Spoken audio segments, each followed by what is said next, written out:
what do we need to know when thinking about college, when it comes to privates and publics and small and large? What are all those pros and cons? I mean, I am obviously a little biased because I go to a large university. But something someone told me that really stuck with me was you can always make a big school smaller and you can't always make a small school bigger. Which was kind of to the point that like if you join extracurriculars, like you can really find your community at that big school and find your people and not feel overwhelmed. Whereas like at a small school, it's the people that are there. But then again, like small schools, I feel like really do offer you a little bit more support.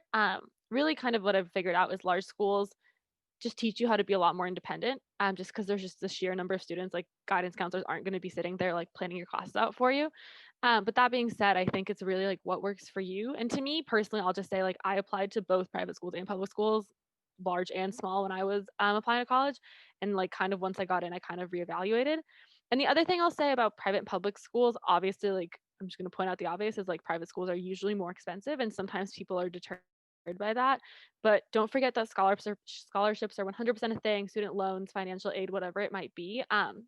So like don't not apply to a smaller, more expensive school that you think you would enjoy just because of monetary concerns, because you can always kind of find ways to go around that. And I found friends who almost didn't apply to a private school and then ended up applying, got like a half ride scholarship to like USC or whatever it might be. So obviously that's not a super small school, but just like a private school. So just kind of keep in mind that even though money is a thing that people are probably concerned about, I mean, I know that I was, that doesn't need to dictate that you shouldn't apply there, for example. Yeah, and then Ben, I want to go to you. For someone who went to Santa Clara University, which is a smaller school, what was it like over there?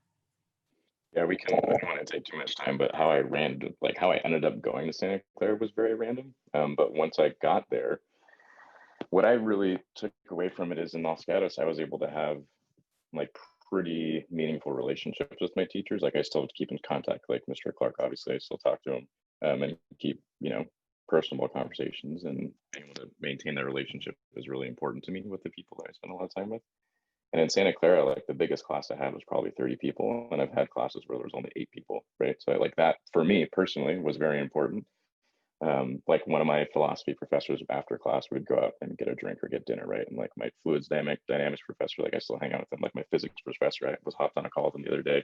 So to me, that was super important. But to other people, as the other two were mentioning before, like there is also a huge thing about going to a big school, right? Like everyone, um, like you go to Cal, for example, or Michigan, or any of the big football schools, like everyone's repping the same gear. It's like a huge sense of community.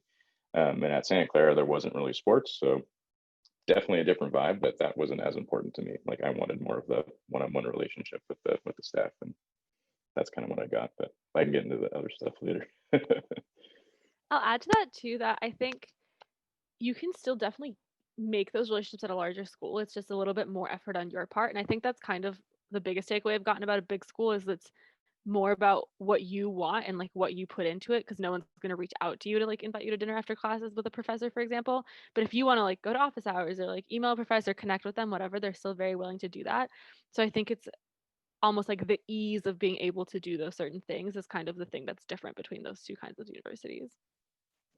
Just the only thing I want to add to that is I had a lot of friends that would go to schools with big lecture halls, and the majority of the time that like you don't the professor doesn't know you, and there's like 100 150 people in a lecture hall, and typically the TAs are teaching the class, not the professor, right? So when I was thinking about that, I was like, well, I can just go on YouTube and like learn it there. Like I want to go and actually learn from an individual, and that was important to me.